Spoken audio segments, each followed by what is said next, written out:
안녕하세요, 여러분. 공단기에서 행정학 강의를 진행하는 저는 최영희입니다. 자, 2024년 10월 12일 국가직 7급 시험이 있었습니다. 저는 오늘 국가직 7급 행정학 영역에 대한 해설 강의를 진행하려고 하고요.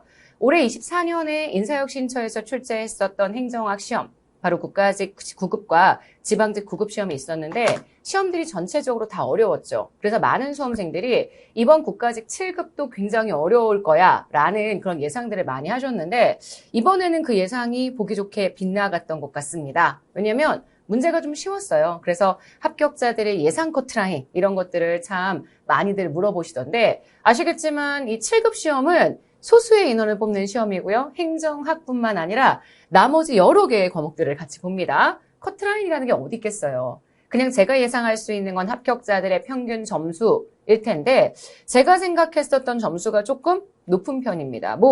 모두 다 그 점수에 동의하시는 건 아닐 거예요. 하지만 제가 여태까지 7급에 대한 여러 가지 문제들 분석해보고 합격자들의 커트라인들 항상 시험 끝나고 난 다음 정보가 공개가 될 때마다 확인을 하는데 네, 굉장히 소수의 분들이 합격하시는 시험이고 그분들이 굉장히 열심히 하시는 시험들이기 때문에 9급에서 문제의 커트라인 나와 있는 그 점수에 비해서는 상당히 높은 편인 것 같습니다. 그래서 제가 감히 올해 시험에 대한 예상을 딱 해보자면요. 제가 생각할 때 합격자들의 평균 예상 점수는 대략 92점에서 96점. 한 문제에서 아슬아슬하게 두 문제까지 요 정도 받으면 행정학 때문에 밀렸다는 생각은 안 하실 거예요. 그리고 아마 합격생들 대부분이 이 정도 점수에서는 이 정도 점수에서는 평균을 받으시지 않았을까라는 생각이 들고요.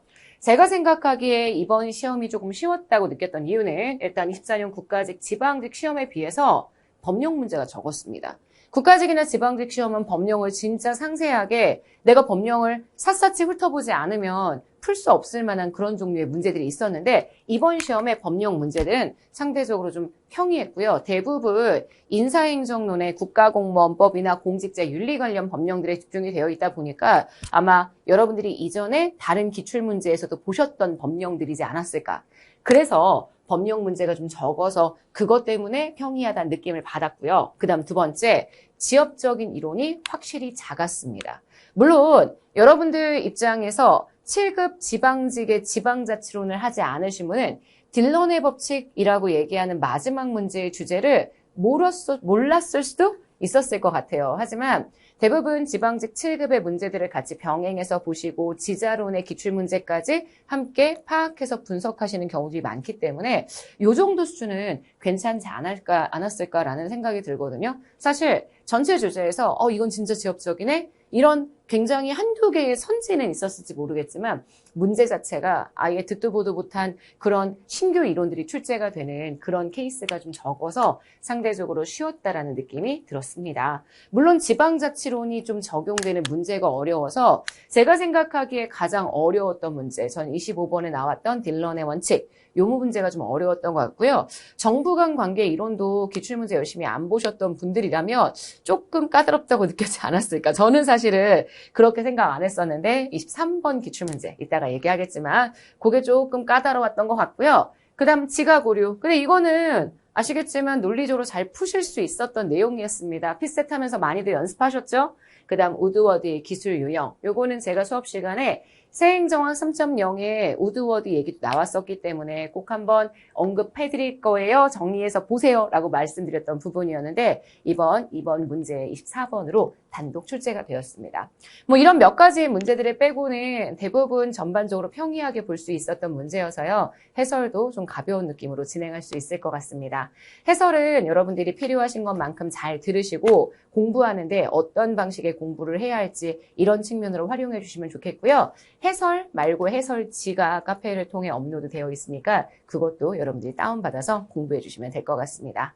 자, 그러면 요거는 지금 시험에 대한 경향 분석이고요. 이 시험을 우리가 앞으로 어떻게 준비하면 좋을 것이냐. 내가 앞으로 행정학 시험들을 볼 건데 아니면 당장 24년 내가 지방직 7급을 볼 건데 나 앞으로 남은 시간 동안 뭐 하지? 내가 내년에 국가직 7급을 본다면 앞으로 남아있는 1년 동안 난 어느 부분에 집중하지? 이런 것들에 고민이 많으실 것 같은데요. 제가 그 얘기 잠깐만 드리고 해설 시작하도록 하겠습니다. 일단 이번 기출문제 해설을 통해서도 제가 말씀을 드리겠지만 이제 더 이상 행정학은 암기로 커버할 수 없습니다. 많이 암기한다고 해서 문제를 잘 풀 수 있는 시험이 아닙니다. 문제를 보시게 되면 기출에 언급됐었던 주제들인데 그 주제를 표현하는 방식을 약간 바꿉니다. 그래서 내가 이 주제에 대해서 제대로 알고 있지 못하면 답하지 못하도록 정말 논리적 이해력을 보는 방향으로 시험 문제의 출제 경향이 확실히 달라진 건 최근 2개년, 3개년 정도의 기출문제를 분석해 보신 분들은 다 아실 거라는 생각이 들어요. 진짜 암기가 아닌 이해가 필요하거든요. 그래서 제대로 이해하고 있는지 기출문제를 계속 반복해서 보시면서 기출문제의 빈칸을 뚫기도 하고 기출문제를 OX 형태로 접근해 보시기도 하고요. 기출문제의 선지를요. 그래서 내가 문장 자체에 대한 이해를 제대로 하고 있는지 그래서 행정학적인 사고력, 독해력을 잘 갖추고 있는지 이런 것들을 점검해 주셔야 합니다. 그 다음 기존에 출제가 됐던 법령들이 있습니다. 법령은 일단 많이 반복해 주셔야 돼요. 자세하게 다시 한번 읽어주시고요. 올해 출제가 됐던 24년 국가직 9급, 지방직 9급, 국가직 7급 당연히 문제를 외울 수 있을 정도로 해설지를 거의 통째로 암기할 수 있을 정도로 반복해서 경향을 파악해 주셔야 한다. 요거 봐주셔야 되고요. 내년에 국가직 7급을 준비하시는 분들 지금 이 해설 강의를 보시고 난 1년 후에 국가직 7급에 한번 도전해 봐야 되겠다라고 생각하시는 분들이 있으시다면 저의 조언은 이 행정학 개론의 문제를 풀기 위해서 2024년 7급 인사조직론 아시겠지만 국가직 선택 과목입니다. 그 다음 7급 지방자치론, 지방직 7급 선택 과목입니다. 이 두 개는 여러분이 이 과목을 선택하지 않는다고 하더라도 행정학의 문제를 위해서라도 좀 풀어봐 주시는 게 좋을 것 같습니다. 작정하고 거기 있는 법령을 다 외워야 되는 건 아니지만 어떤 주제들이 주로 출제가 되고 내가 문제에 어느 정도 접근할 수 있는지 꼭 봐주시고요. 최근에 출제가 되었던 문제에 진짜 지방자치론 관련된 영역들이 좀 강조가 되고 있고 문제 문항수를 보셔도 지방자치에 관련된 문항이 이번 시험 무려 3개나 출제가 되었습니다. 좀 꼼꼼하게 따져주셔야 한다는 거 명심하시고 보시면 좋겠습니다. 자, 이제 우리는 본격적인 해설로 좀 들어갈 거고요. 좀 쉬운 문제는 아주 가볍게 넘어갈 거고요. 조금 까다로운 문제는 선지대 중심으로 좀 정확하게 분석해 드리도록 하겠습니다. 자, 1번 문제 갈게요. 윌슨의 규제정치 이론, 규제정치 모형에 대한 문제죠. 수입규제가 유발하는 정치적인 상황. 아시겠지만 수입규제는 대표적인 경제적 규제입니다. 윌슨의 규제정치 모형에서 경제적 규제로 인해서 발생하는 정치 상황은 바로 클라이언트의 정치, 고객 정치죠. 기본적으로 윌슨 문제가 너무너무 쉽게 출제가 됐는데 문제가 쉽다고 해서 나 이 문제 패스 이렇게 생각하지 마시고 윌슨에 대한 내용을 다 파악하시는 용도로 사용을 해주셔야 합니다. 예를 들어서 윌슨은 이 고객 정치의 상황이 규제로 인한 편익이 있습니다. 이 편익이 소수에게 집중됩니다. 규제해주게 되면 수입을 규제하면 만약에 우리나라가 칠레산 포도의 수입을 규제하게 된다고 한다면 우리나라의 포도농가 바로 소수에게 편익이 집중되는 상황을 보실 수 있습니다. 근데 그로 인한 피해는 누가 보냐면 그로 인한 비용은 누가 부담하냐면 아시겠지만 비용은 다수의 국민들. 값싼 포도가 수입되어서 값싼 포도와 우리나라 포도 중에 경쟁에서 더 좋은 상품을 선택할 수 있었던 우리나라 국민들의 선택의 기회가 제한되는 거니까 그로 인한 피해는 다수에게 분산. 소수에게 집중되게 되면 굉장히 적극적인 활동을 하고요. 그래서 편익이 발생하니까 적극적인 찬성.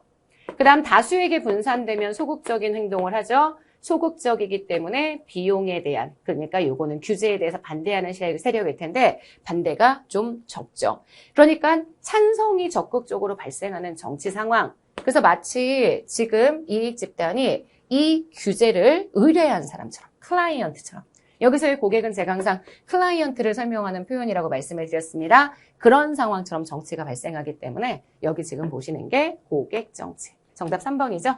본래 기업가 정치는 경제적 규제보다는 사회적 규제에서 좀 더 발생을 하게 되고요.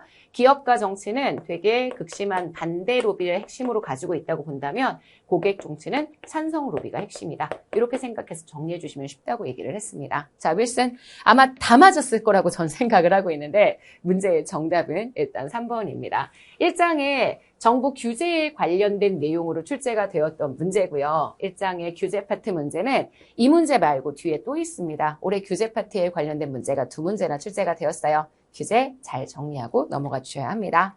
자, 2번입니다. 이런 거 진짜 문제 너무 쉬워서 약간 공부한 보람이 없을 거야. 행정이념 중에 수단적 가치, 행정이념에는 공익을 필두로 행정이 구체적으로 추구해야 하는 본질적 가치 이런 게 있고요. 이 본질적 가치에 뭐 있어요? 공익이라든지 자유라든지 형평이라든지 정의라든지 이런 거 있습니다. 이런 거는 시대와 상황에 따라 달라지지 않습니다. 인류가 추구해야 하는 보편적 가치 같은 것.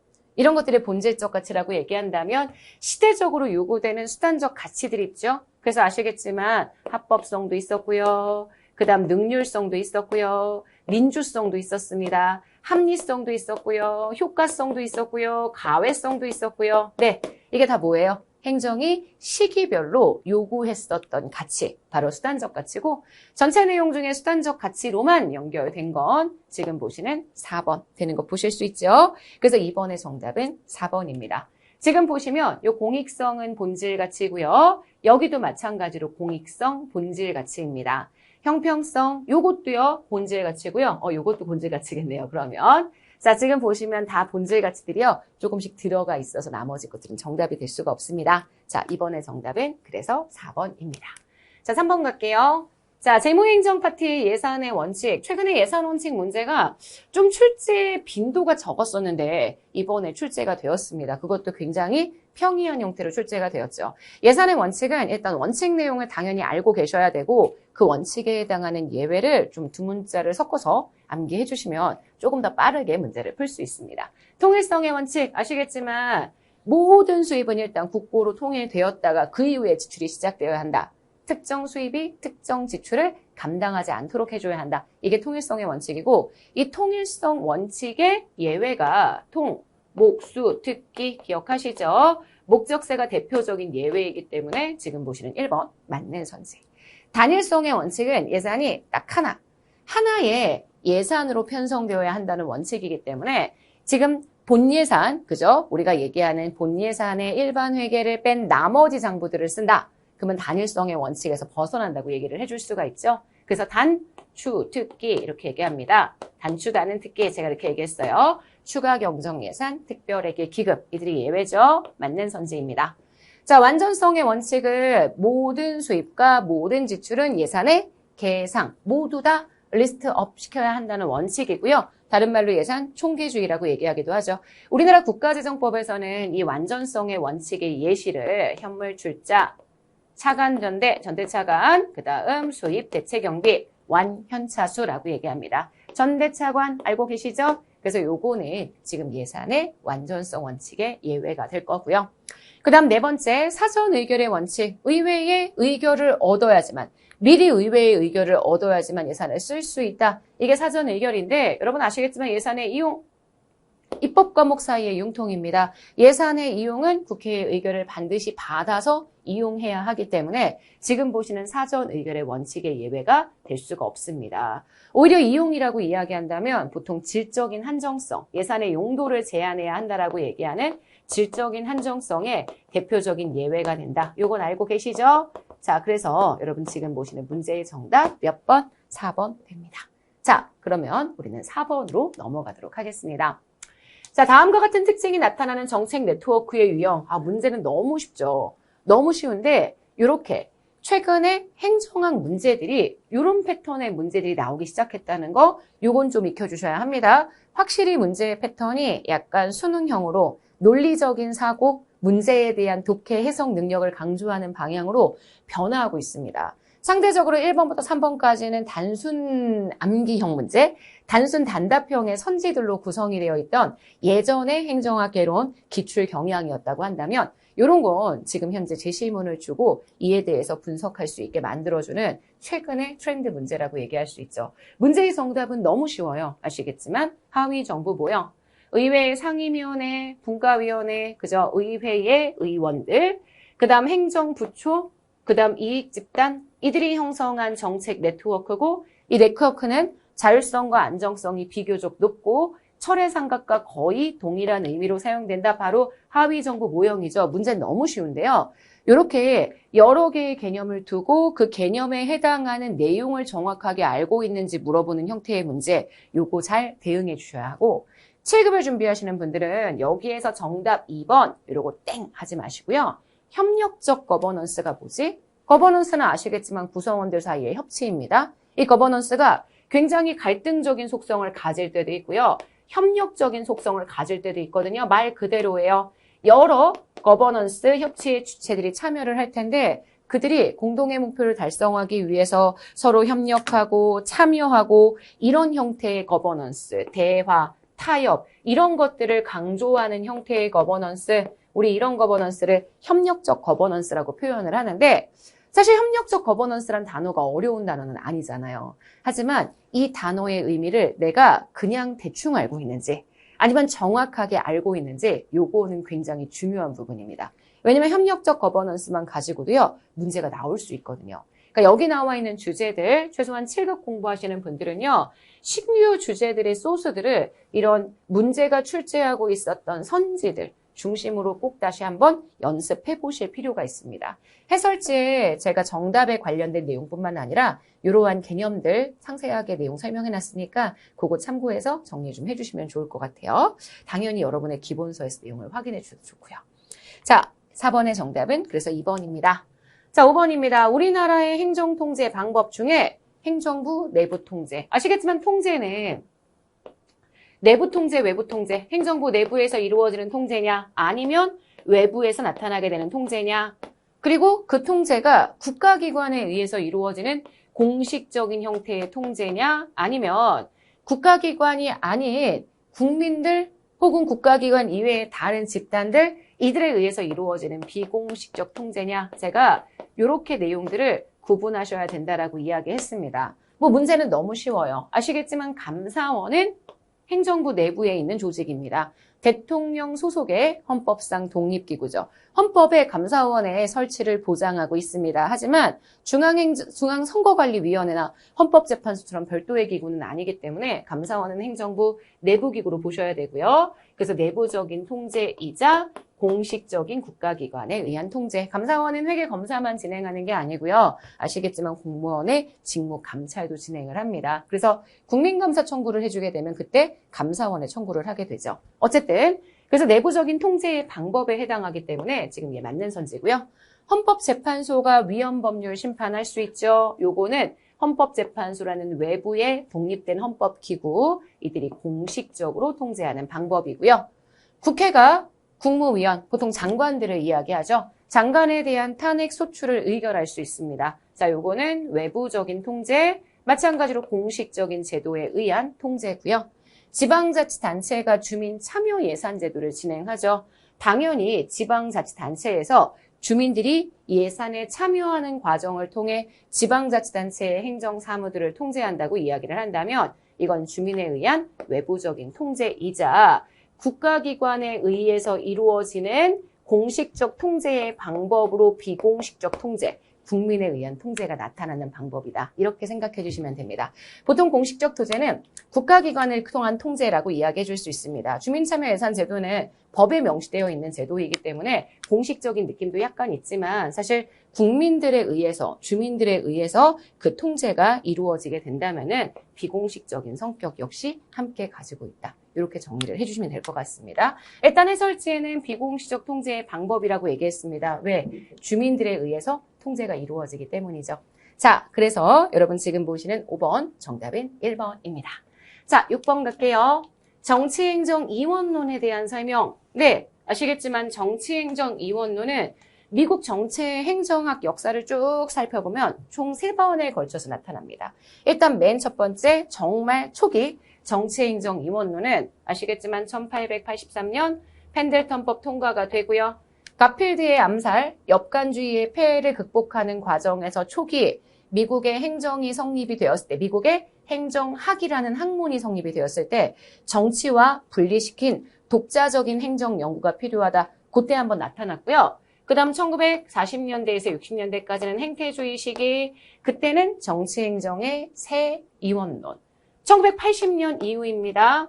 아시겠지만 탈정치, NPM 등장하고 난 다음에 그때 우리가 탈정치, 정치행정이원론 시각 이렇게 얘기해서 총 3차례의 흐름을 통해 나타나게 됐다고 보실 수 있는데 그냥 다른 얘기 없이 정치행정이원론 하면 보통 요때를 생각하시면서 내용을 좀 정리해 주시면 될 것 같습니다.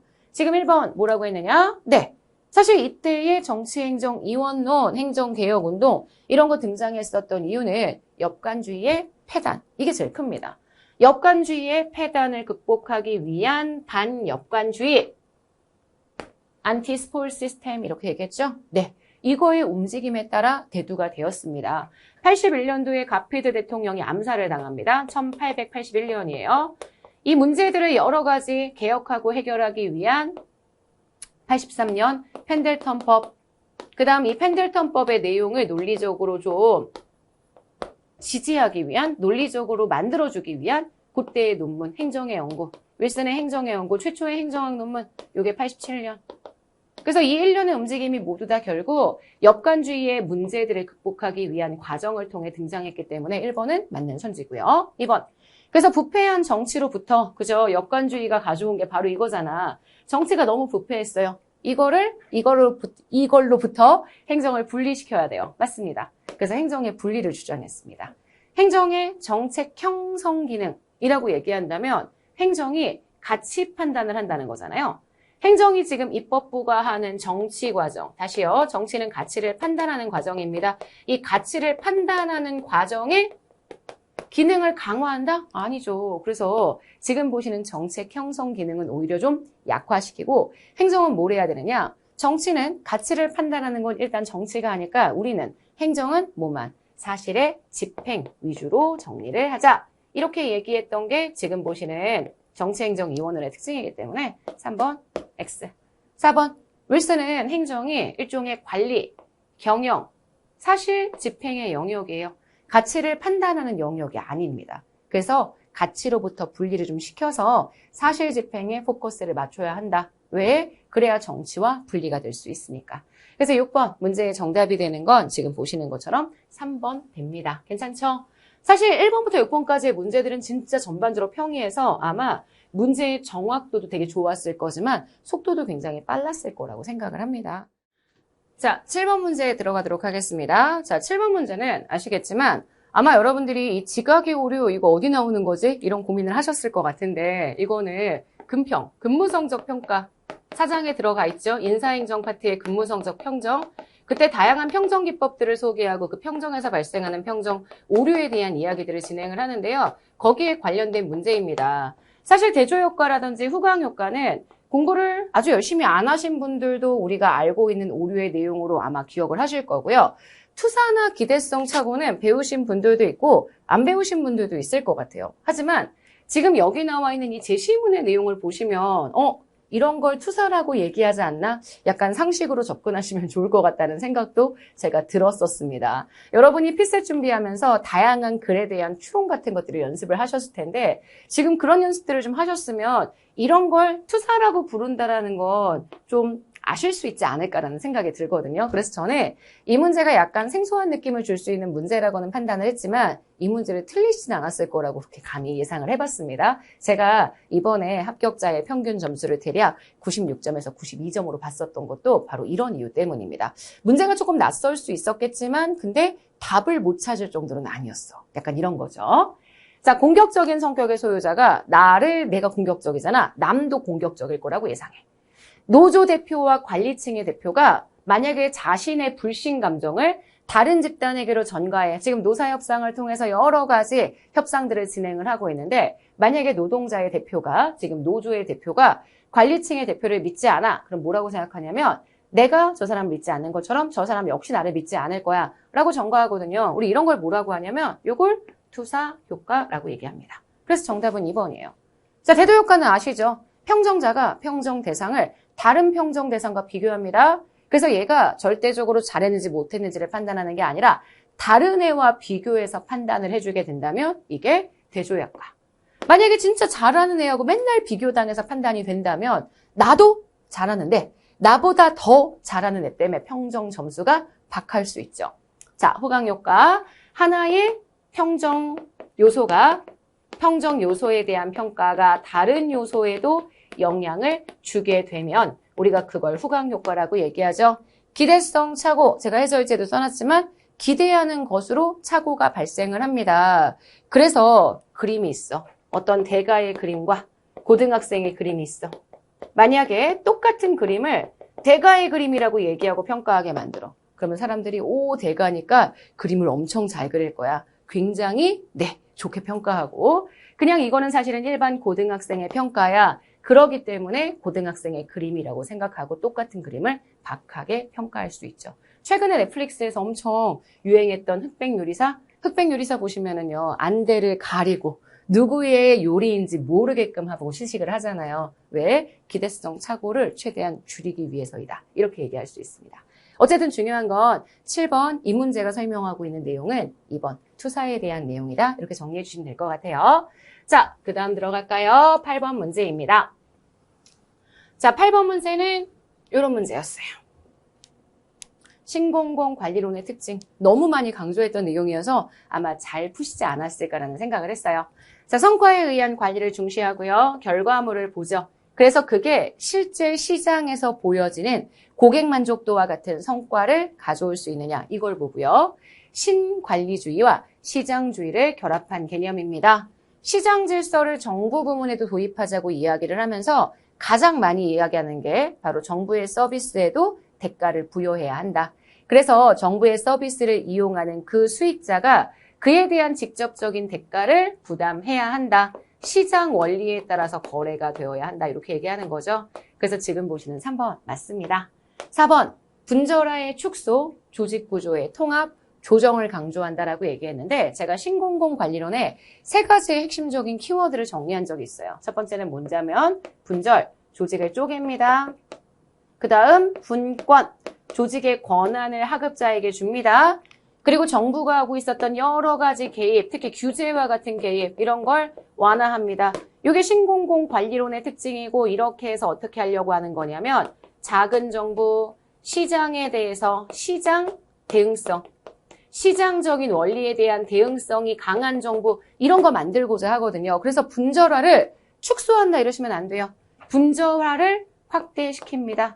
이 분절화되어 있는 조직들이 각자 알아서 권한을 행사할 수 있도록 만들어주고요. 정부는 이 업무들이 잘 움직이게끔 만들어주기 위해서 조정하게 됩니다. 그래서 이 4번 틀린 선지가 되는 것 볼 수 있습니다. 자, 8번의 정답은 4번이요. 9번 들어가도록 하겠습니다. 정책평가에 대한 설명으로 옳지 않은 것 이렇게 얘기했어요. 자, 정책평가는 여러 가지 평가의 유형으로 나누죠. 내부평가는 보통 기관 내부에서 그 평가를 주도합니다. 사실 외부평가는 보통 총괄평가 과정에서 하잖아요. 평가가 다 끝나고 난 다음에, 집행이 다 끝나고 난 다음에 평가가 이루어지기 때문에 외부평가는 정책을 뭔가 중간에서 뭔가 활용해서 다른 정책을 만들거나 이러기가 쉽지가 않습니다. 하지만 내부평가는 형성평가 과정에서도 총괄평가 과정에서도 직접적인 우리 부처의 정책을 평가하는 그런 평가라고 얘기할 수 있기 때문에 평가 결과를 내부적으로 활용하기 좋습니다. 자, 2번입니다.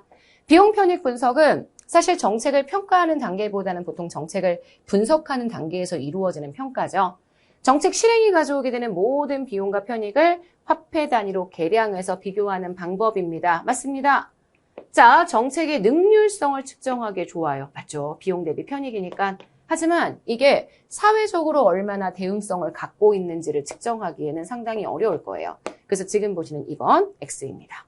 자, 그래서 측정하기에 효과적이다. 이 부분이 틀린 것 확인할 수 있고요. 3번입니다. 총괄평가는 정책이 종료된 시점에서 효과성도 평가할 수 있고요. 능률성도 평가할 수 있고요. 영향도 평가할 수 있고요. 다 다각적인 관점에서 결과를 살펴보는 겁니다.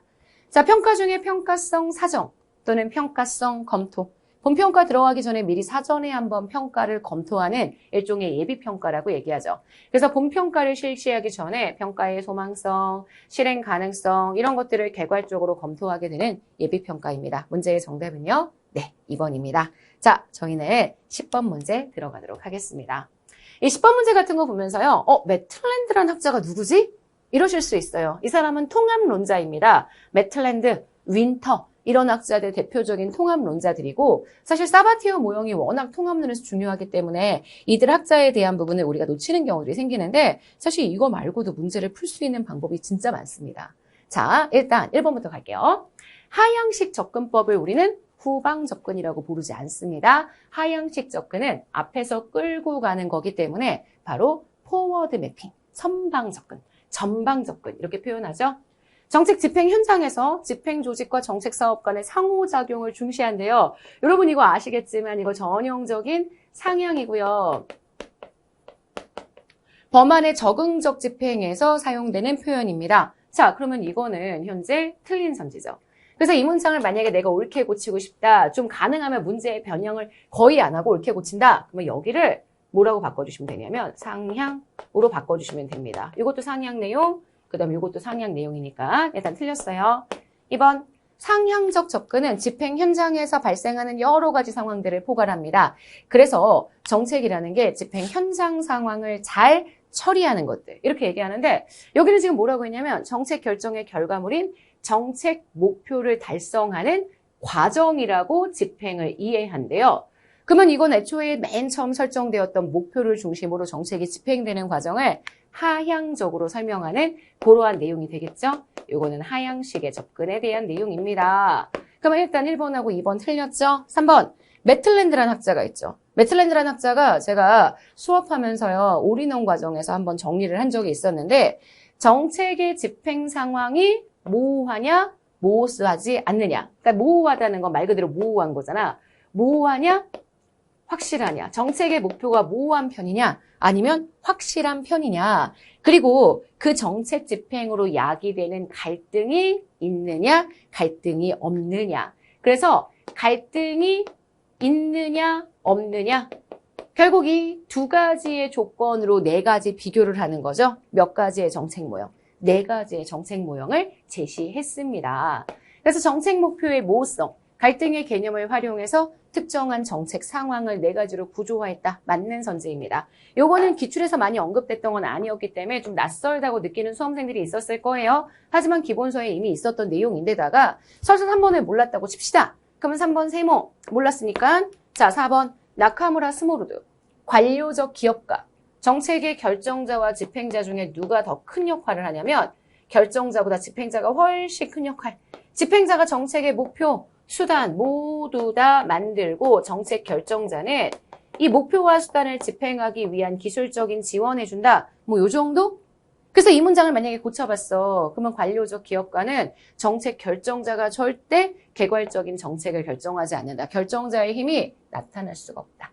집행자가 오히려 개괄적인 정책을 결정하고 정책을 집행하는 과정에서 예산을 따내기 위해 결정자에게 수단적인 방법에 대해서 일부 요청하거나 협상한다. 이렇게 봐주시면 되죠. 나카무라 스모루드는 워낙 고전적으로 아시는 내용들이기 때문에 여러분들 3번 몰랐어도 1번, 2번, 4번 맞는 선지 안 되니까 얘네들이 모두 다 틀린 선이니까 정답 3번 가는 그런 식의 트릭도 스킬도 필요하다고 얘기할 수 있습니다. 하지만 가능하면 매틀랜드를 다 보시는 게 좋겠죠. 그래서 집행 모형에서 통합 모형의 매틀랜드, 윈터 이런 학자들의 모형들은 주제별로 한 번씩 정리해 주시는 것 이번 지방직 7급을 준비하시는 분들에게는 추천드립니다. 당연히 내년 국가직도 마찬가지고요. 물론 저는 모두 다 교재에 반영하겠지만 자, 11번입니다. 정말 간만에 체제 이론이 출제가 되었죠. 저는 사실 체제 이론이 그렇게 어려운 이론이라고 생각은 안 하고요. 그래서 수업 시간에도 체제 이론에 대한 설명을 많이 드렸었는데 그 설명 잘 이해하셨으면 문제 풀기는 쉬웠을 것이다 라고 생각합니다. 일단 체제 이론의 핵심은 행정체제가 있고요. 행정이 있고 행정부, 정책을 결정하는 정책결정부처가 있고 이들이 환경적인 맥락에 의해서 둘러싸여져 있습니다. 그래서 환경 맥락은 끊임없이 이 행정부에게 뭐예요? 요구와 지지를 투입합니다. 환경으로부터 요구와 지지가 투입이 되면 이 행정부가 열심히 움직여서 환경이 만족할 만한 산출물을 만들고 다시 이 산출이 환경에 영향을 주는 피드백, 다시 환경을 통해 요구와 지지가 재투입되는 과정까지 계속 이런 작용이 반복하기 때문에 지금 보시는 이 행정부가 다양한 투입들을 산출로 전환시킬 수 있도록 뭐 해야 되느냐? 지금 현재 기능이 다양하게 분화되어야 한다. 구조와 기능이 다양하게 분화된다면 환경으로부터의 투입을 굉장히 원활하게 소화할 수 있을 거고 그래서 목적 달성을 위한 유일 최선의 방법은 없습니다. 어떤 투입이 환경에서 들어오느냐에 따라 산출을 계속 바꿔줘야 되기 때문에 결국 다양한 방법이 존재한다. 개방체제, 환경과 상호작용하는 개방체제는 그래서 등종국성이라는 특성을 가지게 된다. 알고 계시죠? 체제는 본래 이렇게 환경과 계속해서 상호작용하지 않으면 엔트로피의 발생으로 인해 소멸하게 됩니다. 근데 아시겠지만 지금 환경으로부터 계속 새로운 문제가 들어오고 그 문제를 해결하는 과정에서의 산출이 발생하고 이렇게 상호작용을 하면서 마치 생물체가 숨 쉬는 것처럼 에너지의 소멸을 최대한 줄일 수 있다라고 이야기를 합니다. 그래서 엔트로피, 체제의 에너지 소모로 인한 소멸 가능성을 우리가 엔트로피라고 얘기하죠. 이 엔트로피가 부정된다. 네거티브 엔트로피 이렇게 얘기하잖아요. 자, 이게 체제론의 특성이죠. 그래서 지금 보시는 요거 X. 결국 체제는 개방체제적 관점에서 환경과 끊임없이 상호작용한다라고 보기 때문에 11번, 4번이 맞는 선지. 문제의 정답, 옳지 않은 선지 고르라고 했으니까 정답은 3번 됩니다. 자, 저희는 12번 문제 들어가도록 할게요. 자, 12번 문제는 정책 결정 모형에 관련된 문제잖아요. 다 아마 전반적인 내용들을 알고 있을 거라서 문제를 쉽게 풀었을 것 같은데 이런 거. 맨날 사이버네틱스 모형을 우리가 자동 온도 조절 장치 이렇게 외웠을 텐데 거기에 이런 단어를 보신 적이 없을 거란 말이에요. 사이버네틱스 모형은 비목적적 적응을 특징으로 한다. 그러면 여기서 얘기하는 비목적적 적응이 뭐냐? 제가 수업 시간에도 얘기했지만 사이버네틱스 모형은 문제를 해결하기 위한 모형이라기보다는 문제가 너무 커지지 않도록 만들어주는 모형입니다. 늘 일정한 상태를 유지하게 만들어서 문제 상황이 최대한 적어질 수 있도록 만들어주는 모형. 제가 카카오톡 챗봇 상담 같은 게 그렇다라고 얘기를 했죠. 그래서 얘의 특징이 뭐냐면요. 어떤 그 사회가 정책을 결정하면서 달성하고자 하는 특정한 목표가 있다고 한번 가정을 해봅시다. 특정한 목표, 특정한 목적, 이게 별로 중요하지 않아요. 목적을 두고 정책의 결정 과정을 설명하는 게 아니라 이미 상황에 적응하기 위한 일종의 프로그램화되어 있는 설정. 이걸 통해서 문제가 크지 않도록 외부적으로 나타나지 않도록 움직이는 거기 때문에 이 프로그램을 한번 설정해 놓으면 이 프로그램은 특정한 목적 없이 늘 일정한 그런 표준운영 절차에 의해서 움직인다라는 걸 특징으로 합니다. 어떤 특정한 목적을 통해 적응하는 과정이 아니라 비목적적 적응이다라고 얘기할 수 있죠. 그래서 지금 보시는 예요. 맞는 선지가 됩니다. 2번. 합리적 분석과 함께 정책 결정자의 직관적인 판단이 정책 결정의 중요한 요인이다. 바로 드로의 최종 모형이죠. 자, 그래서 지금 보시는 1번, 2번 요거 X가 되고요. 3번입니다. 에디슨이 제시한 조직과정 모형, 조직과정 모형은 모형 2번입니다. 약간 회사 모형과 유사한 느낌의 모형이라고 얘기를 해줄 수 있는데 글을 봤더니 이렇게 돼 있어요. 의사결정이 분산되어 있는 상황에서 합의된 정책 결정을 위해 타협을 시도하는 상황. 요거는 아시겠지만 관료정치 모형이에요, 여러분. 그지? 관료정치 모형. 조직의 상층부에서 발생하는 그런 의사결정 상황 설명하는 모형. 그래서 지금 보시는 3번, 요거 틀린 선지. 4번, 혼합주사 모형은 합리 모형과 점증 모형을 섞는 모형입니다. 근데 정책 결정이 우연하게 발생하는 현상이야. 라고 설명하는 거? 네. 정말 문제의 해결이 전혀 이루어질 것 같지 않은 그런 상황인데 우연히 4가지의 요소, 문, 해, 참, 선, 문제, 해결책, 참여자, 선택의 기회 이 4가지가 우연히 일치해서 의사결정이 이루어지는 상황 바로 쓰레기통 모형에 대한 설명이네요. 자, 그래서 문제의 정답이 되는 맞는 선지 1번입니다. 이런 표현을 좀 조심하시라는 거예요. 우리가 늘 기출에서 봤던 표현 말고 기출에서 봤었던 단어 말고 새롭게 내용이 나왔을 때 걔를 해석할 수 있는지. 그래서 기존에 알고 있었던 내용들을 안다고 자만하시지 않는 거 되게 중요합니다. 자, 13번 문제 갈까요? 예산 제도에 대한 설명으로 옳은 것만을 모두 고르면 자, 일단 기억, 연기준 예산.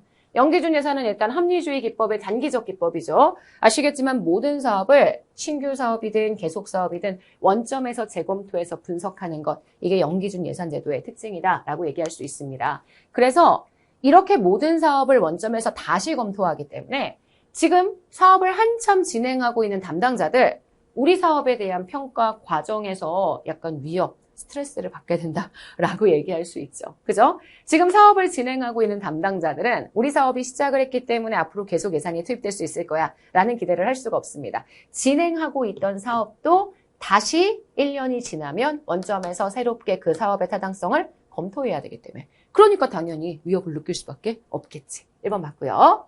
성과주의 예산은 예산 어떻게 편성하나요? 업무의 단위를 선정한 다음에 그 단위 원가를 계산합니다. 거기다 곱하기 생산량을 해줘요. 이걸 통해 예산을 만들어주게 되면, 예산을 편성하면 이게 우리가 얘기하는 퍼포먼스 버제팅 시스템, 바로 성과주의 예산 제도인데 이 성과주의 예산 제도의 제일 큰 한계가 업무 단위를 선정하는 것도 너무 어려워. 그죠? 그 다음 단위 원가를 계산하는 것도 정말 어려워. 업무의 단위, 그 다음 단위 원가, 요거 계산의 어려움, 이런 것들을 이야기하잖아요. 그래서 지금 보시는 이거 맞는 선지가 됩니다. 자, 틀린 선지가 되죠. 죄송해요. 틀린 선지가 됩니다. 업무 단위 선정이 곤란하고요. 단위 원가 계산 역시 곤란합니다. 오케이? 자, 3번 디귿 갈게요. 계획예산 제도는 의사결정이 정말 집권화됩니다. 보통 목표를 설정하고 계량적인 방법을 쓰기 때문에 목표 설정, 계량화 다 이루어지기는 할 거예요. 하지만 의사결정의 집권화를 완화한다는 건 정말 말도 안 되고요. 아까 봤었던 GBB가 상대적으로 상향의 의사결정 방식을 쓰고 있다면 얘는 완벽한 집권적 하향 의사결정. 요걸 특징으로 하고 있죠. 그래야 플랜을 세우고 프로그램을 설정할 수 있습니다. 그래서 지금 보시는 요거 틀린 선지가 됩니다.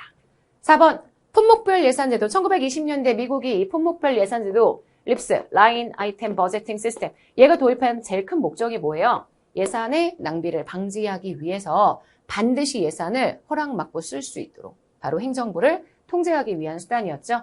행정부의 예산 집행 과정에서 유용이나 남용을 방지하고요. 예산의 심의가 용이해 행정부의 의회에 대한 권한을 강화할 수 있다. 맞습니다. 그래서 예산제도에 관련된 내용으로 정답이 되는 건 기억, 리얼. 사실 작년 같은 경우는 이 예산제도 관련된 문제가 조금 어려웠었던 편인데 올해 또 출제가 됐고요. 조금 수월하게 문제를 풀 수 있게끔 나왔습니다. 미국 예산제도 변천은 워낙 7급이 좋아하는 주제이기 때문에 국가직 7급, 지방직 7급 준비하시는 분들 모두 다 정확한 내용으로 표현하실 수 있어야 합니다. 오케이? 네, 14번 가도록 할게요. 예산 집행에서 신축성을 유지하기 위한 방안에 대한 설명으로 옳은 것. 우리 아까도 이용과 전용 봤던 거 기억하시죠? 예산의 각 기관, 장, 관, 항. 이들 사이의 상호 융통은 전용이라고 표현하지 않고 이용이라고 표현합니다. 국회의 의결을 받아서야만 하고요. 그 다음 전용은 세항과 목. 요거는 국회의 의결을 받을 필요가 없습니다. 자, 어쨌든 기억은 틀린 선지. 지금 전용과 이용에 대한 선지가 두 번째예요. 같은 시험에서도 다시 한번 정리해 주시고요. 자, 예산의 명시적 이월이 있습니다. 명시적 이월은 미리 예측된 상황. 그래서 예산의 명시해서 이월을 시키는 거죠. 근데 글을 내용을 봤더니 예산 성립 후에 이미 연도 내에 지출 원인 행위를 했습니다. 근데 그에 대한 지출이 아직 이루어지지 않은 거죠. 불가피한 사유로 갑작스레 지출을 못한 경우, 경비, 그 다음 지출 원인 행위를 하지 아니한 그 부대적인 금액에 대한 이월. 요거는 명시 이월이 아니라 갑작스레 이월하게 된 사고 이월. 의회의 의결을 받을 필요가 없습니다. 의결을 받을 수가 없죠. 예산에 다시 넣어서 의결을 받지 않기 때문에 의결을 받을 필요가 없고 그래서 얘는요. 제2월은 불가합니다. 알고 계시죠? 그래서 2월에 두 가지 명시 2월과 사고 2월 두 개 구분해 주셔야 하고요. 자, 디귿하고 리을 문제 볼까요? 리을 문제, 디귿 선지 보시면 이렇게 정리됩니다. 자, 예비비란 예측할 수 없는 예산의 지출 또는 예산의 초과 지출을 충당하기 위해서 그래요. 비상금 만드는 거라고 얘기를 했잖아요. 그 비상금을 충당하기 위해 세입 세출에 계상한 금액.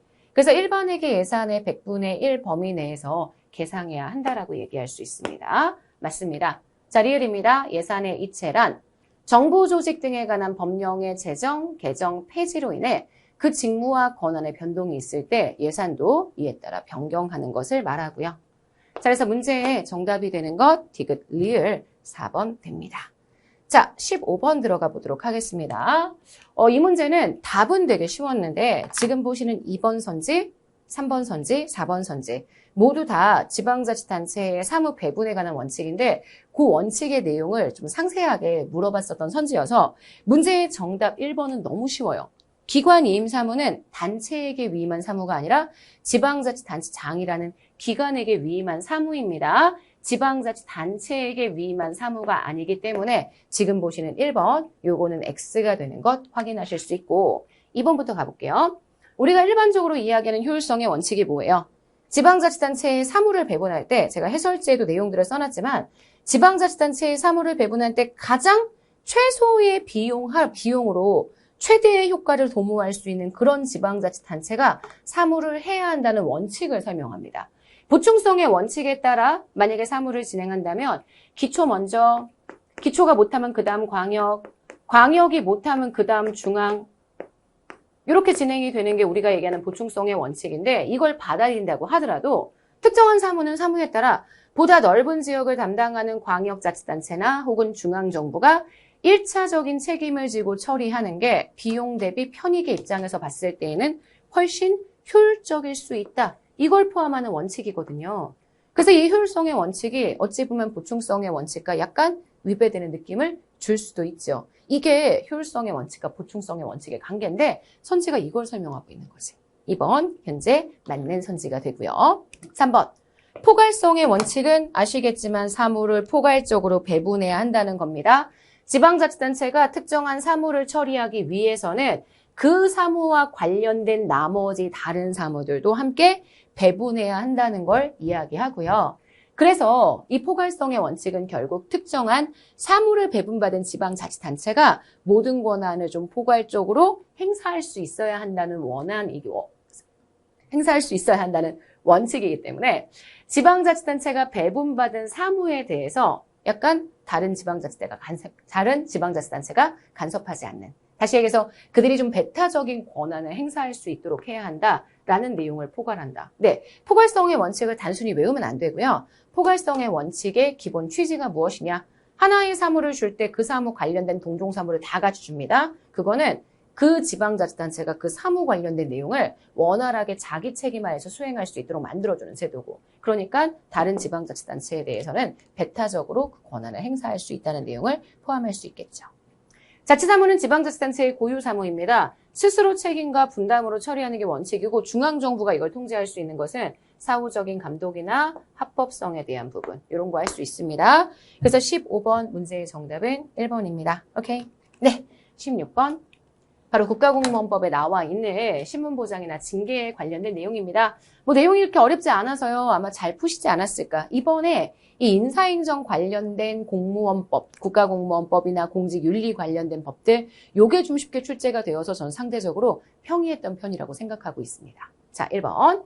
임용권자는 정직에 해당하는 징계 의결이 요구 중인 공무원에게 직위를 부여하지 않을 수 있습니다. 지금 징계 의결이 요구되고 있는 상황이라고 한다면 정직이든 뭐든 징계 절차가 지금 진행이 되고 있습니다. 이럴 때에는 직위 해제를 시킬 수 있죠. 이건 전형적인 직위 해제의 사유입니다. 맞는 선지고요.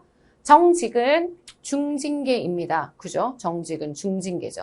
견책이나 감봉까지가 우리가 얘기하는 경징계고요. 제가 밖에서도 이 사람이 징계를 받았어라는 게 느껴지는 일을 못하게 되는 게 제일 핵심이거든요. 만약에 그렇다면 그런 건 중징계. 그래서 정직이나 강등 일을 못하죠. 해임이나 파면 아예 잘리죠. 이런 것들이 중징계라고 얘기를 했고 자, 중징계 처분 중에 하나인 징계는 1개월 이상 3개월 이하의 기간이 적용이 됩니다. 정직 기간 중에 월급을 받을 수 없습니다. 감봉 조치가 별도로 없다. 말 안 되죠. 2번 X. 3번 임용권자는요. 직제 또는 정원의 변경이나 예산의 감소 등으로 직위가 폐직되거나 하위의 직위로 변경되어서 과원된 경우 또는 본인이 동의한 경우에 소속 공무원들을 강임할 수 있습니다. 맞습니다. 해임은 원래는 파면에 비해서요. 연금의 불이익을 받지 않습니다. 하지만 연금의 불이익을 받는 경우도 있죠. 그걸 문장으로 쓰고 있어요. 해임은 강제 퇴직 처분이죠. 네, 강제퇴직 중에서 징계에 의한 퇴직 중에 하나가 해임입니다. 해임하면 모두 다 강제퇴직이고요.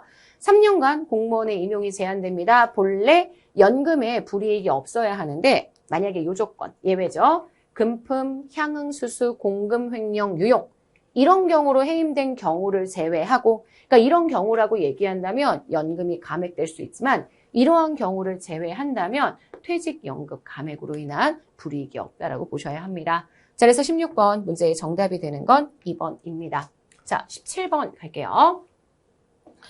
규제 모형에 대한 설명으로 옳지 않은 것. 규제의 문제 두 번째입니다. 윌슨이 하나 나왔고요. 지금 보시는 이 규제에 대한 내용이 나왔는데 이 규제 유형에 관련된 문제는 너무 가벼운 느낌으로 출제가 되었습니다. 자, 투입 규제는 관리 규제에 비해서 더 많은 자율성을 부여한다? 아니죠. 투입보다는 관리보다는 산출, 성과가 훨씬 더 자율성이 부과될 수 있기 때문에 얘는 지금 두 개의 앞뒤를 바꾸어야 맞는 선지입니다. 1번, 너무 쉽게 틀린 선지인 것도 확인할 수 있고요. 자, 2번, 성과 규제는 사회 문제 해결에 대한 달성 수준을 정하고 피규제자에게 이를 달성하도록 요구하는 거죠. 직접 규제, 규제의 주체가 누구냐예요. 직접적인 규제는 정부가 규제 주체인 반면 자율적인 규제는 민간이 규제 주체가 된다. 네, 맞는 선지입니다. 그래서 직접 규제, 공동 규제, 자율 규제 이렇게 셋의 내용이 있는 거 알고 계시죠? 4번, 네거티브 규제는 포지티브 규제보다 규제의 피규제자의 자율성을 더욱더 보장해 준다라고 얘기를 했는데요. 네, 네거티브 규제는 원칙적으로 허용, 예외적 규제이기 때문에 피규제자의 자율성이 훨씬 보장되는 방안입니다. 4번 맞는 선지예요. 문제의 정답 되는 건 1번입니다. 자, 18번 갈게요. 공직자윤리법상의 공직자윤리 확보에 대한 설명으로 옳지 않은 것 이렇게 얘기를 했죠. 자, 1번입니다. 공직자윤리법의 목적은 공익과 사익의 이해충돌을 방지하는 것. 당연히 맞습니다. 하지만 국민 전체의 봉사자로서 행정의 민주성, 능률성 이거 관련된 내용은 아니거든요. 법령을 보시면 아시겠지만 국민 전체의 봉사자로 행정이 민주적이고 능률적으로 운영될 수 있도록 해주기 위해서 요거는 국가공무원법에 나와 있는 내용인데 사실 국가공무원법에 나와 있는 내용들을 어떻게 다 외우고 있겠어요. 하지만 공직자윤리법이 이런 것들과는 특히 능률성 같은 것과는 전혀 관계가 없는 제도라는 거. 공직자윤리법은 공익과 사익의 이해충돌 상황을 방지하는 그죠? 이러한 목적을 가지고 있는 법이라는 거 취지 한번 더 읽어주시고 제가 공직자 관련된 법령은 좀 꼼꼼하게 정리해 주시라고 얘기를 했죠? 꼼꼼한 정리가 필요한 패트입니다. 자, 2번입니다. 국가는 공직자가 헌신할 수 있도록 공직자의 생활을 보장하고 공직 윤리의 확립에 노력해야 합니다. 네, 맞습니다. 공직자가 헌신할 수 있도록 그죠? 공직자의 생활을 보장하고 공직윤리의 확립을 위해 노력해야 한다. 요거 공직자윤리법에 나와 있는 조문 내용입니다. 사실 공직자윤리법을 다 읽는다고 해서 이런 조문들을 기억하는 건 쉽지가 않거든요. 하지만 그래도 일단 출제가 됐던 법령은 정말 암기할 수 있게 반복해 주시라고 특히 7급 대비하시는 분들에게는 제가 계속 잔소리를 드리는 거예요. 자, 3번입니다. 퇴직공직자는 재직 중인 공직자의 정정한 직무 수행을 해치는 상황이 일어나지 않도록 노력해야 합니다. 네, 공직자윤리법에서는 퇴직공직자의 의무에 대해 설명하죠. 요거는 현재 그래서 맞는 선지고요. 4번입니다. 공직자는 자신이 수행하는 직무가 자신의 재산상 이외와 관련해서 공정한 직무 수행이 어려운 상황이 일어나지 않도록 직무 수행에 적정성을 확보할 필요가 있다. 이렇게 얘기할 수 있습니다. 이것도 마찬가지로 지금 이거는 현재 마찬가지로 공직자윤리법의 조문 내용이라고 볼 수 있습니다. 그래서 18번은 여러분이 공직자윤리법 펴놓으시고 공직자윤리법 어느 부분에 해당 내용이 있는지 한번 체크해 가면서 봐주시면 좋을 것 같아요. 자, 19번입니다. 자, 이번에는 국가공무원법상의 공무원 복무, 공무원 의무에 대한 내용이죠. 네, 요거 있어요. 공무원은 국가 전체의 봉사자입니다. 그래서 친절하고 공정하게 직무를 수행해야 하고요. 자, 2번입니다. 요거 아시겠지만 공무원의 정치행위 금지에 관한 조문에서 내용을 따온 거예요. 그래서 공무원의 단체행동 금지에서 그 조문의 내용을 따온 겁니다. 거기 보시면 공무원은 노동운동이나 해설지에도 나와 있어요. 노동운동이나 그 밖에 공무 외의 일에 위한 집단행위를 할 수 없다. 원칙은 집단행위 금지, 단체행동 금지. 이게 원칙입니다. 하지만 그 조항의 뒤에 뭐라고 되어 있냐면 만약에 다만 사실상 노무에 종사하는 공무원은 노동운동, 그 밖에 공무 외의 일을 위한 집단행위 할 수 있다라고 되어 있거든요. 제가 최근에 요 패턴 7급에서 정말 많이 본다라고 얘기했죠. 그냥 집단행위 금지의 의무 이렇게 외우시면 안 되고 집단행위가 본래 금지이지만 예외적으로 언제 되는지 조문에 다 들어가 있기 때문에 조문의 내용들을 꼼꼼하게 읽어달라고 말씀드렸던 거 기억하실 거예요. 자, 그래서 지금 보시는 2번 요거 X입니다. 3번 공무원이 만약에 외국 정부로부터 영해나 증여를 받았습니다. 영해, 증여에 대해서는 반드시 대통령의 허가를 받아야 하고요. 공무원은 직무와 관련해서 직접이든 간접이든 사례, 증여, 향응 요걸 받을 수 없습니다. 맞죠? 자, 그래서 여러분 지금 청렴의 의무에 해당하는 내용이잖아요. 그러니까 과거에는 국가공무원법상의 13대의 의무 그러면 줄줄줄 외우면 될 것 같은 느낌이었는데 요새는 이 조문을 굉장히 상세하게 그리고 이 조문의 예외 내용은 무엇이 있는지 이런 것 중심으로 물어보니까 국가공무원법의 이 공무원 의무에 대한 내용들도 다시 한번 읽어보시는 걸 추천드립니다. 자, 20번입니다. 정책 의제에 대한 설명으로 옳은 것 이 문제 보면서 선생님 호그우드하고요 건이라는 학자가 정책 문제 성격에 대한 이야기를 했나요? 아마 이렇게 생각을 하셨을 것 같은데 네 했습니다. 무려요 여러분 지금 제가 해설지에도 쭉 써놨지만요 이 사람 4가지의 조건들을 가지고요 언제 정책 문제가 의제화되기 쉬운지를 설명했는데 이 호그우드와 건의 견해에 따르면 이성적인 측면에 호소하는 것보다 약간 감성적인 측면에 호소하는 것 이게요 언론에서 자극적으로 기사를 쓰기가 좋아요. 언론 매체가요, 관심을 갖기 좀 좋습니다. 이성적인 측면보다는 약간 감성적인 측면, 감정적인 측면에 대한 관심에 사람들이 훨씬 혹하잖아요. 그래서 지금 많은 사람들에게 영향을 주는 문제, 혹은 아까 봤었던 것처럼 좀 감정적인 측면을 가지고 있어서 대중 매체들의 관심을 가질 수 있는 문제, 또는 이미 해결책이 강구되었던 문제, 주도하는 집단의 규모나 정치 자원이 풍부한 경우 보통 이런 조건들을 설명해서 이런 것들을 통해 정책 의제화가 쉽다고 설명을 합니다. 그래서 지금 보시는 이 선지 틀린 선지인데요. 왜냐면 이성적인 측면에 호소하는 문제보다 감성적인 측면에 호소하는 문제들이 의제화가 쉽기 때문입니다. 20번, 1번 틀린 선지고요. 2번 외부 주도형의 정책 설정 모형은 다원화되고 민주화된 선진국가에서 나타나죠? 맞습니다. 3번 정부 의제는 정부가 공식적인 의사결정에 의해서 해결을 이미 심각하게 고려하기로 명백하게 밝힌 문제, 정부가 픽한 문제, 정부가 채택한 문제, 맞죠? 자, 그 다음 제일 마지막 바우라우 바라츠. 기존 질서의 변화를 주장하는 요구가 정치적 이슈가 되지 못하도록 하는 게 바로 무의사죠. 무의사결정. 이 무의사결정을 동원하기 위한, 무의사결정을 진행하도록 만들어주기 위해 동원하는 여러 가지 수단이 있는데 그 수단을 기본적으로 4가지 정도로 정리를 합니다. 그래서 맨 첫 번째, 일단은 폭력. 변화를 주장하는 사람에 대해서 금전적인 매수를 해주는 것. 정치 체계의 지배적인 규범들을 이용해서 그 사람이 변화를 위한 주장을 철회하도록 만들어주는 것. 아예 정치 체계의 규범이나 절차를 수정하거나 보완하는 것. 이렇게 4가지의 내용으로 보통 정리를 합니다. 그래서 상대적으로 지금 이쪽으로 가면 갈수록 좀 더 직접적인 방법. 이쪽으로 가면 갈수록 좀 더 간접적이고 우회적인 방법. 이렇게 설명을 하거든요. 그래서 지금 이 전체에 무의사결정이 진행되는 것 중에 무의사결정이 진행되도록 만들어주는 것 중에 가장 직접적인 수단은 폭력. 사실 바우라우 바라츠가 설명했었던 이 무의사결정을 위한 수단들 우리가 이거에 대한 내용을 이렇게 순서대로 다 정리할 필요 없습니다. 누가 봐도요. 폭력이 가장 직접적이고 강제적인 수단이 된다는 건 충분히 읽어낼 수 있잖아요. 그러니까 앞에서 설명했었던 호그우드와 건의 내용을 내가 잘 모른다라고 이야기를 하더라도 일단 2번, 3번, 4번이 확실하게 맞는 선지 여러분이 논리적으로 생각해도 이성적인 측면보다는 감정적인 측면에 대한 호소가 더 빠르게 의제화시킬 수 있는 가능성이 있다는 거 충분히 독해를 통해 짐작할 수 있는 내용이라고 저는 생각을 하거든요. 그래서 이 문제도요. 좀 낯설 수 있는 선지가 있었지만 네, 평이하게 정리하지 않았을까라는 게 제 생각입니다. 자, 21번입니다. 실적주의의 정당화, 실적주의, 공직을 능력으로 뽑는 거죠. 공직 취임에 대한 기회 균등을 보장하고요. 전문성 있는 사람들을 뽑아서 그들에 의해 행정을 진행하니까 행정의 능률성이 제고될 수 있습니다. 행정이 정치적인 견해의 영향을 받지 않을 거고, 그리고 중간에 관료가 막 교체되지 않습니다. 신분 보장이 확실하게 이루어질 수 있기 때문에 안정성이 확보될 수 있고요. 정치색이 없기 때문에 모든 사람에게 공평한 행정이 진행될 수 있겠죠. 공정성이 확보될 수 있습니다.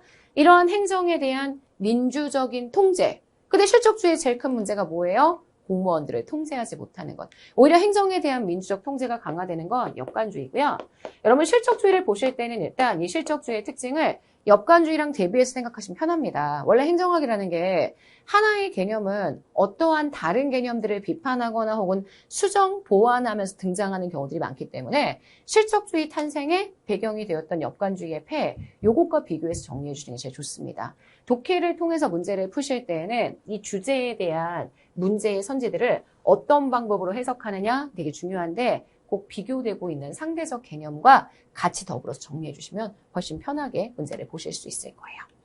자, 22번입니다. 직업공무원제에 대한 설명으로 옳지 않은 것. 직업공무원제의 핵심. 일단 젊어야 돼요. 젊음. 그 다음 평생.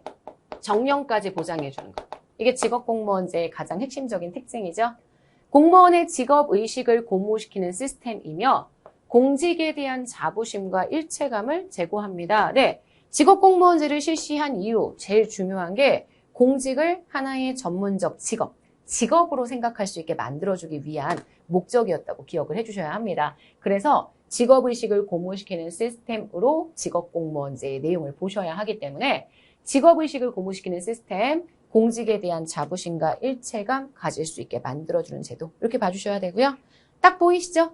젊은 인재를 공직에 임용해서 장기간 근무하도록 만들어주는 제도입니다. 맞아요. 그래서 이 직업공무원제의 가장 핵심들 아시겠지만 폐쇄형의 임용 방식을 사용하고 있고요. 계급제에 기반을 두고 있습니다. 젊은 사람들을 뽑아서 다양한 보직을 경험할 수 있게 만들어주기 때문에 궁극적으로 행정 전반의 내용을 두루두루 알 수 있는 일반 행정가를 양성할 수 있다. 이렇게 보실 수 있거든요. 그래서 저거 외부 환경에 대한 무언가 적극적인 대응 또는 새로운 지식이나 기술의 도입의 활성화 이런 것들 행정의 전문성 강화에 기여할 수 있는 것은 사실은 직업공무원제라기보다는요. 개방형의 임용 방식을 가지고 있는 미국의 직위분류제에 기반을 둔 실적주의의 특징이라고 볼 수 있습니다. 요거 X예요. 4번. 계급제를 근간으로 하고요. 정부 업무의 안정성과 계속성, 요거는 신분 보장을 통해서 확보할 수 있는 내용이죠. 자, 그래서 여러분 지금 보시는 4번, 요거 현재 맞는 선지가 됩니다. 문제에 옳지 않은 선지 골라달라고 얘기했고요. 정답은 3번이에요. 지금 아시겠지만 인사행정론 문제가 무려 5문제입니다. 그 5문제가 다 인사행정 제도들, 법령 이렇게만 출제가 되었거든요. 그래서 인사행정 파트를 그래서 다른 부분은 등한시해도 돼 이런 얘기가 아닙니다. 다 보셔야 하는데 일단 기본적인 문제의 내용들 꽤 자주 출제가 될 수 있다는 점도 기억을 해주세요.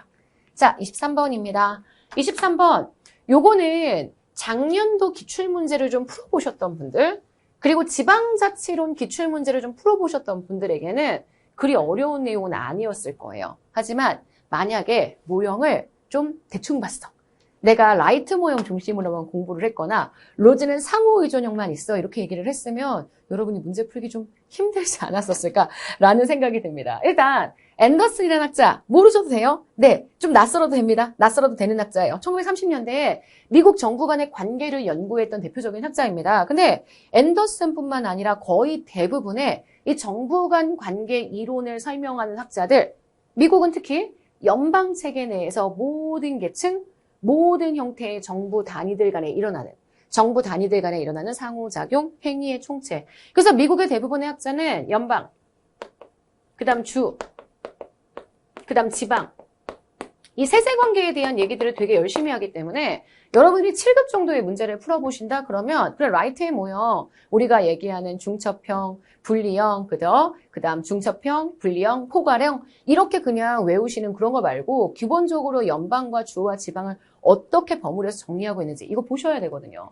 라이트의 중첩권의 모형은 연방과 주와 지방이 어떤 것은 약간 따로, 어떤 것은 같이. 그래서 연방주 지방정부가 때로는 경쟁도 하고 때로는 협력도 하고 그 과정에서 합의를 이루고 협력체계를 구축하기 위한 협상, 협의 이들의 현재 입장이 모두 대등하기 때문에 지금 협상과 협의가 지속될 수 있는 거예요. 중첩건의형은 대등한데 일부 중첩된 내용들이 있다라고 설명하는 거기 때문에 지금 보시는 2번 이거 당연히 맞는 선지고요. 읽고 해석을 해주실 수 있어야 합니다. 3번 로즈는 사실 로즈의 가장 유명한 모형이 상호의존 모형이죠. 아마 여러분들이 많이 보셨을 거예요. 중앙정부가 가지고 있는 자원이 있고 지방정부가 가지고 있는 자원이 있어요. 그 두 개의 자원이 좀 다릅니다. 자원이 다르기 때문에 중앙정부와 지방정부는 서로 협력할 수밖에 없다라고 얘기했던 모형이 있고요. 이게 우리가 알고 있는 자원의존 모형 혹은 상호의존 모형. 그러면 이 모형만 있느냐? 아니요. 로즈가 지금 모형에 대한 내용 세 가지로 정리해 줄 수 있는데 로즈의 모형에 대한 내용 보시게 되면 일단은 대리인 모형이 있고요. 동반자 모형이 있고요. 그래서 제가 수업 시간에 뭐라고 말씀을 드렸냐면 이 대리인 모형이 일종의 포괄건이요. 완전히 주정부의 대리인이 지방정부야 라고 얘기하는 모형. 동반장은 분리권이요. 완전히 세퍼레이트 된 모델. 그냥 동반자예요. 같이 무언가 협력하는 게 아니라 각자 서로 간의 역할을 따로 가지고 있는 그런 모형. 그 다음 자원의존 모형. 그래서 로즈 모형의 가장 핵심이 이 자원의존 모형에 대한 내용인데 그러면 지금 보시는 저 모형은 뭐예요? 선생님 지배인 모형은 뭐예요? 저건 로즈가 주장했던 모형이 아니에요. 로즈가 주장했던 모형이 아닌데 이걸 마치 로즈가 주장했던 모형인 것처럼 설명했던 게 지금 보시는 이 문제의 문제죠. 그래서 지금 보시는 이 모형에 대한 내용은요. 요거는 윌슨과 게임이란 학자의 모형.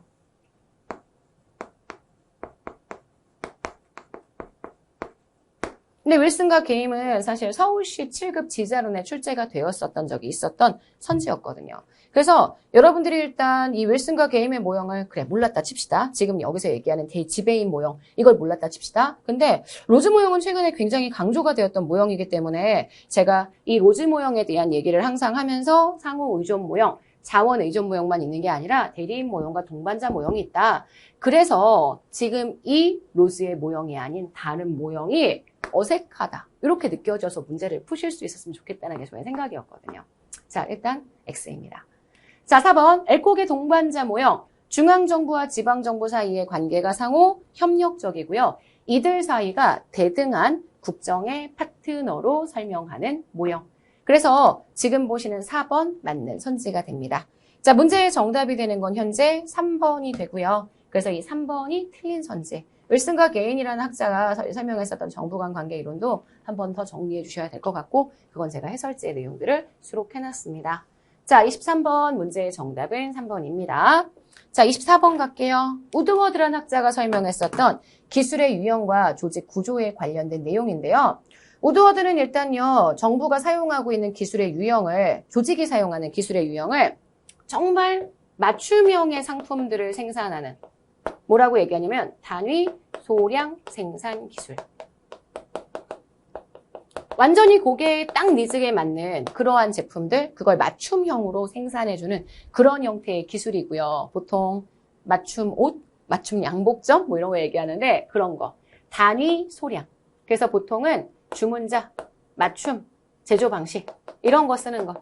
기술이 그렇게 어렵지는 않고요. 그리고 이 기술 같은 경우에는 보통 유기적 조직에서 많이 나타나게 된다. 자, 이렇게 생각해 주시면 되고요. 그거보다 기술순이 조금 더 발전해 주게 되면 그때 우리가 알고 있는 대량 생산 기술이 나타납니다.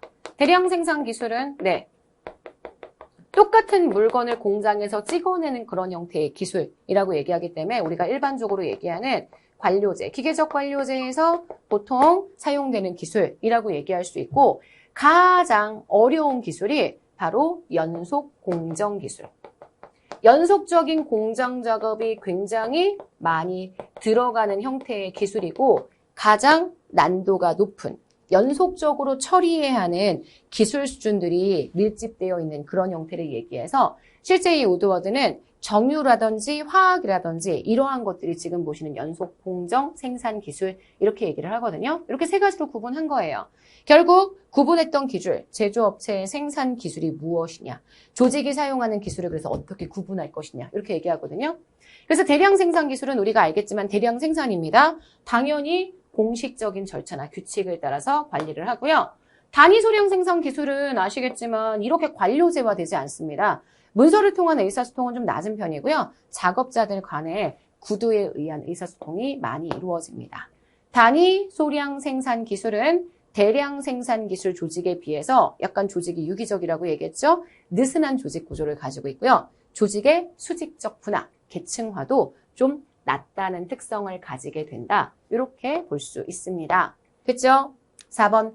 단위 소량 생산 기술에서 연속 공정 생산 기술로 기술의 복잡성이 분명히 증가합니다.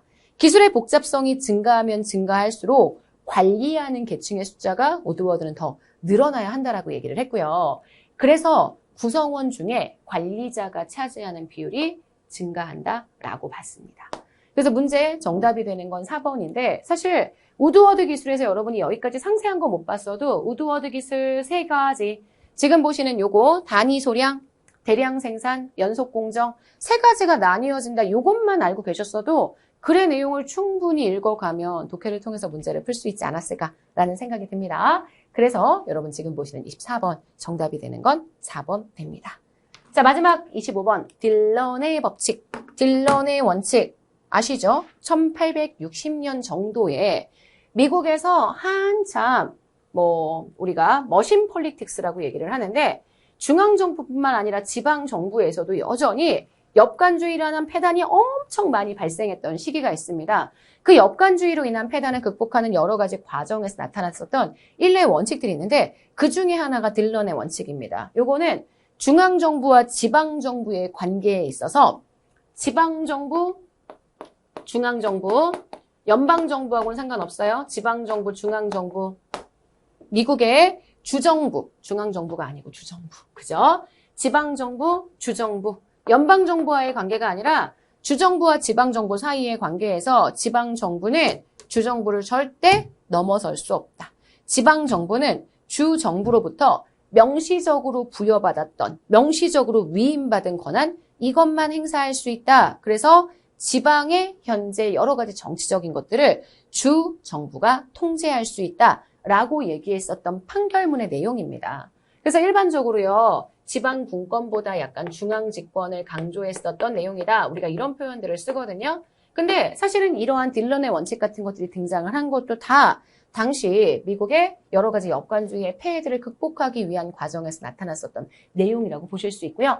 그래서 1번 지방정부의 절대적인 권리를 인정하고 주정부가 이를 폐지할 수 없다? 아닙니다. 오히려 주정부가 지방정부의 권한을 제한할 수 있다. 라고 이야기했기 때문에 1번 X가 되고요. 2번 지방정부는 연방이 아니라니까 연방헌법이 부여한 권한과 상관없습니다. 주정부, 주의회가 부여한 권한을 행사할 수 있다는 거기 때문에 요거 X. 3번 19세기 미국에 정말 지방정부에서 엽관주의에 의한 폐해가 너무 많이 발생해요. 우리 머신 폴리틱스라고 얘기합니다. 정치가 정말 약간 기계적으로 움직이는 그러한 형태의 문제, 이 부패와 무능을 해결하기 위해서 지금 보시는 딜런의 원칙도 출발을 하고요. 그 뒤에 보시면 이 딜런의 원칙의 내용을 조금 더 구체화시키면서 홈룰의 원칙 이런 거 나오거든. 자, 보세요. 지역사회에서 만든 헌장안을 주민투표 등을 통해 결정하는 방식을 지시한다. 이게 도시개혁운동의 일환으로 등장했었던 홈룰 원칙인데 지금 보시는 이 홈룰 원칙하고요. 딜런의 원칙하고요. 두 원칙은 약간 다른 뉘앙스가 있는 것처럼 보입니다. 왜냐하면 딜런의 원칙은 주정부가 지방정부의 권한 제한할 수 있다 이거고 지금 보시는 이 홈룰 원칙은 지방정부는 스스로의 룰을 만들 수 있다는 원칙이니까 이거는 상대적으로 중앙집권 그러니까 주정부의 집권 그 다음에 여기는 상대적으로 지금 보시는 지방정부의 분권 이런 느낌으로 갈 수 있잖아요. 근데 결국 이게 다 뭐냐면 19세기 미국에서 발생했었던 요 엽관주의로 인한 여러 가지 문제점들 이런 것들을 해결하기 위한 방법들 일환들로 고안됐던 거였거든요. 그리고 마지막에 또 연결을 시켜주시면 이 딜런의 법칙이 설명하는 것, 네, 주정부의 권한, 지방정부의 권한은 주정부가 위임한 범위 내로 한정해야 한다. 그 위임받은 범위 내에서는 자치적인 결정을 할 수 있다. 그래서 이 딜런의 원칙이 전제되어 있는 상황에서 홈룰의 원칙이 또 만들어지게 된다. 이렇게 보실 수 있거든요. 물론 딜런의 원칙과 지금 이 원칙은 다른 얘기입니다. 홈룰 제도는 딜런의 원칙과는 다른 제도이지만 결국 이 모든 원칙들이 다 19세기에 발생했었던 미국 지방정부에서의 엽관주의 문제들을 해결하기 위한 정책의 일환이었다라고 보셔야 되고요. 사실 이 부분들이 지방자치론 선택 과목을 하신 분들, 7급을 준비하시면서 지방자치론 선택하신 분들에겐 조금 수월할 수 있는 내용이었겠지만 만약에 내가 지방자치론 따로 공부하지 않고 행정학 개론의 주제로만 가지고 지방자치 문제를 풀었다. 그러면 굉장히 까다롭게 느껴질 수 있는 그러한 문제들이었습니다. 그래서 제가 아까 수업 처음에도 얘기했던 것처럼 국가직 7급을 보시는 경우라고 하더라도 지방자치론의 기출문제들은 좀 보시는 게 중요하겠다. 이렇게 말씀을 드린 거예요. 점점 문제가 어려워지고 있고요. 상대적으로 쉬웠던 거지 이 문제가 아주 쉬웠던 편은 아닙니다. 그래서 여러분들이 행정학 공부를 하시고 접근을 해주실 때에도 좀 철저하게 계획을 세워서 많이 공부해 주셔야 된다는 거, 그거 꼭 말씀드리고 싶어요. 단순히 암기하면 답이 나오겠지, 문제의 점수가 어느 정도 나오겠지라고 생각하던 시대는 지났습니다. 정말 이해의 기반을 두고 논리적 추론들, 행정학적 사고력 이런 것 통해서 접근해 주시는 게 너무 중요하니까 여러분 힘이 들겠지만 그래도 여러분이 앞으로 달성하게 되는 그 목표가 여러분에게 가져다주는 보상, 이거 기대하시면서 열심히 공부하셨으면 좋겠습니다. 자, 국가직 7급에 대한 해설은 여기까지 해서 마무리하도록 하겠습니다. 해설지는 앞에 공지했던 것처럼 카페에 있으니까 다운받아서 한번 보시고요. 네, 국가직 7급 시험 보시느라 너무 애쓰셨습니다. 자, 다음 해설 강의 또 여러 가지 특강 강좌에서 만나도록 하겠습니다. 여러분 안녕히 계세요.